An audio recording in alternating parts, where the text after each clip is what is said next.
दोस्तों, दिनाक्षी short hand में आपका स्वागत है। अगर आप चैनल पर नए हैं तो चैनल को सब्सक्राइब करें और बेल आइकन जरूर दबाएं। इस डिक्टेशन की एडवांस आउटलाइंस और वाक्यांश आप हमारे पेड बैच से प्राप्त कर सकते हैं।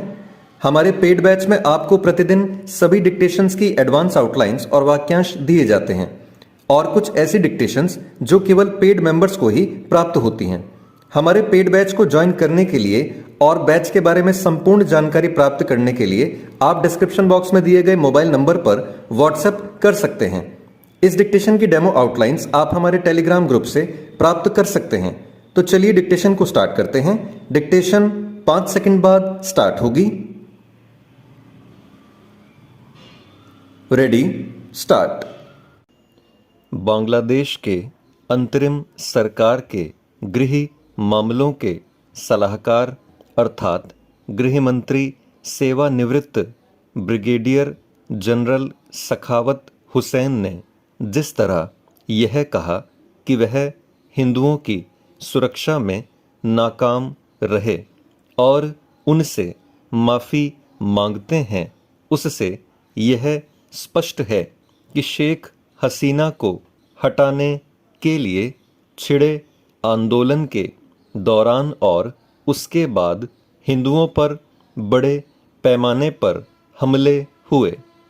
इसकी पुष्टि बांग्लादेशी हिंदुओं की ओर से अपने उत्पीड़न के खिलाफ ढाका, चटगांव आदि शहरों में विरोध प्रदर्शन करने से भी होती है और बंगाल में प्रवेश करने के प्रयासों से भी। कम से कम अब तो इस शरारती विमर्श पर लगाम लगनी चाहिए कि बांग्लादेश में हिंदुओं पर हमले की घटनाओं को बढ़ा चढ़ाकर बताया जा रहा है और वे वहाँ पूरी तरह सुरक्षित हैं। यदि ऐसा होता तो ना तो सखावत हुसैन को माफ़ी मांगनी पड़ती और न ही हिंदुओं को अपनी जान बचाने की गुहार लगानी पड़ती।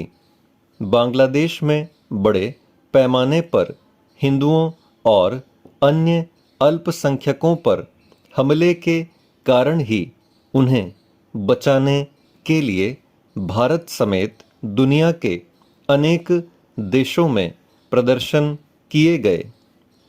इसकी भी अनदेखी नहीं की जानी चाहिए कि बांग्लादेश में अंतरिम सरकार की कमान संभालने के बाद उसके प्रमुख मोहम्मद यूनुस ने भी हिंदुओं पर हमले रोकने की अपील की थी।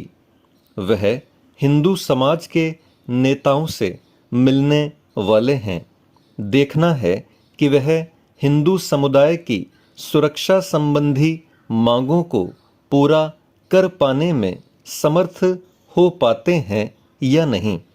मोहम्मद यूनुस इससे अनभिज्ञ नहीं हो सकते कि उनके देश में हिंदुओं के साथ उनके घरों, दुकानों और मंदिरों को कोई पहली बार निशाना नहीं बनाया गया। बांग्लादेश में इस तरह की घटनाएं एक लंबे समय से होती चली आ रही हैं। इसी कारण वहाँ हिंदुओं की संख्या तेजी से घट रही है। जब बांग्लादेश पूर्वी पाकिस्तान के रूप में था तब वहाँ 22% हिंदू थे। जब भारत की मदद से पूर्वी पाकिस्तान का बांग्लादेश के रूप में उदय हुआ तब वहाँ हिंदू 15% से अधिक थे।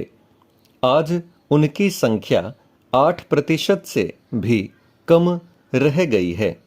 यदि बांग्लादेशी हिंदुओं को अनुमति मिले तो वे बड़ी संख्या में भारत आना चाहेंगे, क्योंकि वहाँ उनका जीना दूभर है। यह ठीक है कि भारत सरकार ने भी एक समिति गठित कर दी है ताकि वह बांग्लादेशी हिंदुओं के हितों की चिंता कर सके, लेकिन चिंता करने से शायद ही कोई बात बने। भारत को अपने प्रभाव का इस्तेमाल कर बांग्लादेश सरकार को इसके लिए तैयार करना होगा कि वह हिंदुओं की सुरक्षा के लिए आवश्यक उपाय करे। स्टॉप।